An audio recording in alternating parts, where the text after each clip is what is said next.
One of the ghosts of Agile past is dogma. We've all run into those dogmatic folks that try and pursue an idea irrelevant of the data and the experience of the people around them. We need to kick those folks to the curb. I can be, not dogmatic is the wrong word. Almost 100% of the time when I'm working with teams, I'm pragmatic. But I can also be pedantic if I'm in a training situation. Whatever it is I'm training, if I'm teaching you that thing, I'm going to be specific about what things are called and what they mean based on what they're called, whether that's Scrum or continuous delivery or C# or whatever it is. There are specific meanings for the nouns that have been defined within the context of the thing that we're learning, and we need to understand what they are, what the impact is, and how they engage with each other.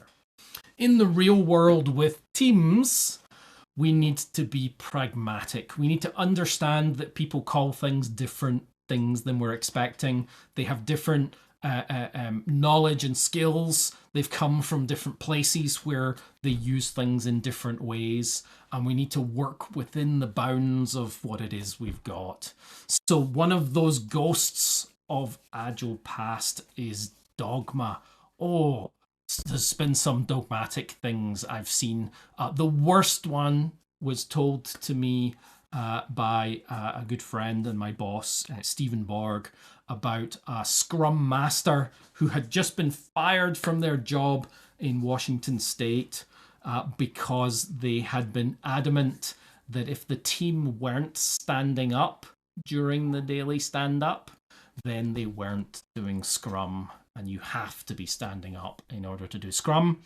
But that team had specifically decided that they wanted to sit down because they had a disabled team member in a wheelchair and they didn't want to be towering over that person. That is the right thing. That is the very definition of a Scrum team, of being respectful to each other, of openness, respect, and courage to do the things that they think are valuable. And one of those was, let's all sit down so that we can be at the same level and work together.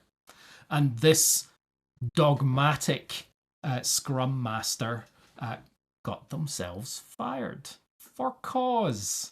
And I think anyone who is dogmatic, and dogmatic is where you're see, dogma has this relationship to religion. It's really about believing something in spite of the evidence to the contrary. That's what I think about dogma, right?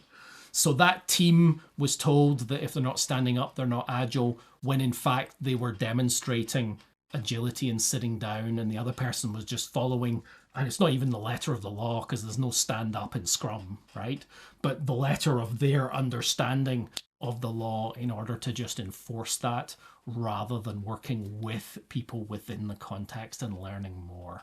And that's where dogma differs from just being pedantic, right?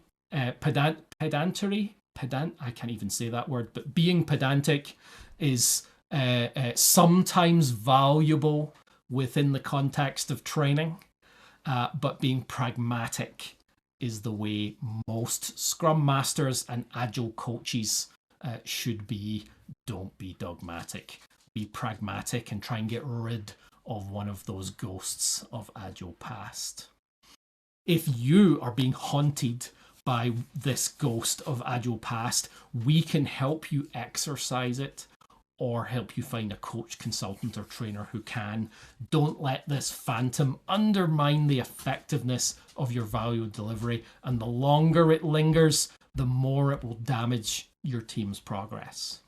So email me, martin@nkdagility.com, and we can help you get to the bottom of it. If you want to have a discussion about your unique needs or situation, then please book a call or visit us at nakedagility.com.